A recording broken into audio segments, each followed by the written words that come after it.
por que D&D é tão viciante. Então, se você é como eu e já jogou D&D, já jogou outros sistemas, mas sempre acaba sendo puxado de volta ali para o Dungeons & Dragons, então este vídeo é para você, pois aqui eu vou te explicar usando dadinhos por que este jogo é tão bom. Bora lá falar um pouco sobre rolagens de dados e o vício do D&D. Primeiramente, primeiro RPG que eu narrei e a forma que eu conheci o RPG foi um RPG de Naruto. O jogo que eu joguei foi um sistema nosso. Lembra que eu mostrei agora há pouco o conjunto de dados? Então, aquele sistema não tinha dados. A gente usava para uma ocasião apenas, que era rolar um D20 sempre que alguém usava o jutsu do Kawarimi. Fora isso, era uma contação de histórias. E eu mesmo decidia, baseado nas circunstâncias e nos atributos de cada ficha, se fazia sentido aquela pessoa passar no teste ou não. O que, de certa forma, não era bom, porque se eles fossem bem-sucedidos é porque eu era legal. Se não, é porque eu era malvadinho e eu queria ferrar eles. E isso não é legal. O papel do dado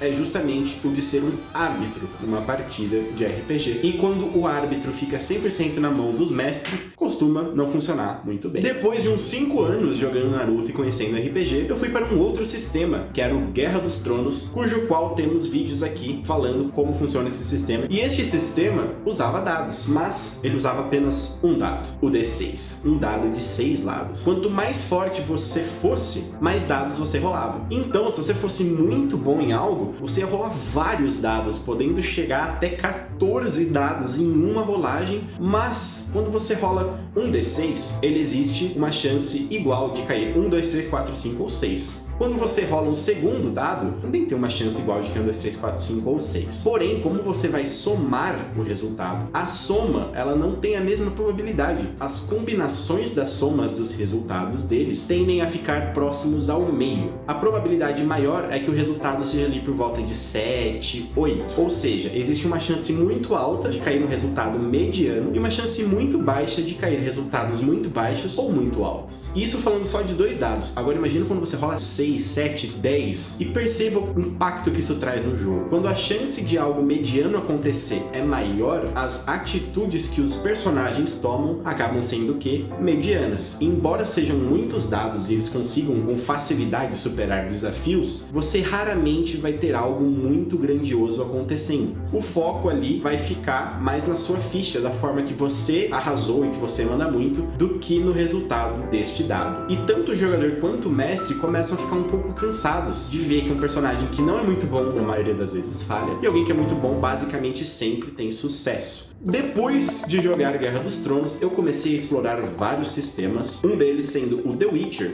Ele pula do D6 e ele vai para o D10, que é este dadinho bonito aqui. Mas um D10, ele é um dado um pouquinho tenso. Existe 10% de chance de você tirar 1 e existe 10% de chance de você tirar 10. A chance desse sistema de que algo crítico aconteça é de 20%. Pensa o seguinte, a cada 10 rolagens que você fizer na sua mesa, 2 vão ser críticas, na média. O que isso traz para esse jogo? Um aspecto muito brutal, pro bem ou pro mal. Por mais que eu ame esse sistema, o que acontece quando você tem essa estrutura? Especialmente considerando, como a gente explicou neste vídeo aqui, que o dado explode, é que as ações dos personagens, quando os testes são requisitados, elas são muito arriscadas, o que é excelente para trazer a veracidade do mundo de The Witcher. Porém, eu notei que isso traz um caráter um pouco exagerado para a campanha. Toda sessão tem algo absurdo acontecendo. Ter constantemente coisas absurdas acontecendo faz o quê? Faz com que o absurdo se torne normal. As coisas que são épicas, elas acabam ficando um pouco normais e fica mais desafiador trazer coisas incríveis para a mesa. Já aconteceu muita coisa legal. O grifo ficando cego e perdendo a cabeça, já aconteceu pessoa perdendo um combate verbal em basicamente um argumento, e já aconteceu o lado oposto também, a pessoa tendo um baço perfurado e quase morrendo, mas isso o tempo inteiro dá uma cansada. Isso é legal quando acontece de vez em quando. Por isso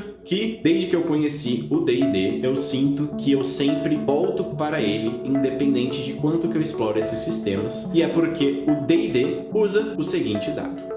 O D20 ele tem uma chance de 5% de cair qualquer um dos números aqui. 1, 2, 3, 4, 5, 6, 7, 8, 9, 10, 11, 12, 13, 14, 20. Existe 5% de cair 1 e 5% de cair 20. Ou seja, a chance de um crítico, ela cai do The Witcher, que era 20%, para 10%. Então, a cada 10 rolagens que você fizer, uma vai ser uma rolagem crítica, pro bem ou pro mal. Quando você tem essas chances muito bem distribuídas e você conta com um dado apenas, a expectativa que existe na rolagem desse dado, ela é muito alta. Quando você vai realizar uma ação e o mestre pede um teste, você sabe que aquele teste não é fácil de ser feito, porém o seu destino, ele não tá nas mãos do narrador, igual era quando eu narrei Naruto, em vários D6, igual era quando eu narrei GOT, que a chance de você ter um resultado ali depende basicamente da sua ficha, e não é igual The Witcher, que você tem muito medo de dar muito ruim ou se dar muito bom. Quando você rola esse D20, você fica torcendo para que caia o 20 e fica aquele medinho de que caia o 1. Só que aquele medinho bom, que faz você ter um friozinho na barriga, falar, puta, espero que não caia um. E aquele expectativa gostosa de que caia um 20. E este é o momento que todos os olhos se viram para o D20, porque todo mundo quer ver um número alto surgindo ou um número baixo, caso seja um número que o mestre esteja rolando. Mas além desse D20, que tem todo esse peso e que cria essa expectativa, algo que eu nunca vi acontecer em nenhuma outra mesa, você tem duas outras coisas no D&D muito bem estabelecidas, que são os modificadores da ficha. Os modificadores do D&D, eles são feitos de uma forma que mesmo que seu personagem seja incrivelmente combado, os seus modificadores não vão ser tão ridículos assim. Você raramente vai ter um modificador de mais 20, mais 30. Essas coisas são meio impensáveis quando se pensa no D&D quinta edição. Como os modificadores são teoricamente pequenos e eles acompanham as dificuldades conforme você sobe de nível, isso traz um peso constante para a rolagem de dado. Esteja você nível 1, esteja você nível 15, você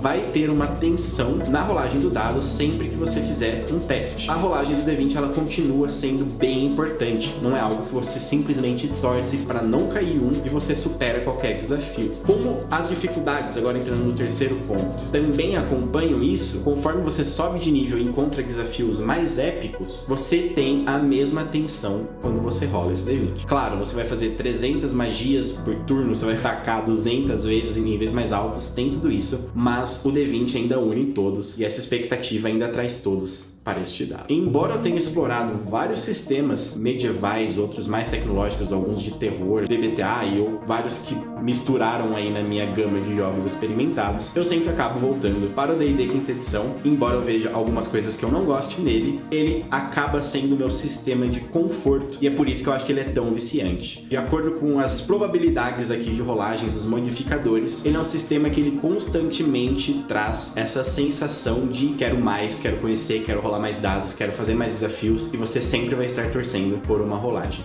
O que você acha? Faz sentido toda essa explicação? Comenta aqui embaixo a sua opinião. E claro, se você é um mestre de RPG que quer aí continuar melhorando suas habilidades, confere aqui nosso vídeo sobre narrações e dicas. E claro, confere aqui o nosso Apoia-se aqui no link embaixo, onde você pode participar mais e mais da nossa comunidade e nos ajudar a trazer mais vídeos como esse. Combinado? Até a próxima!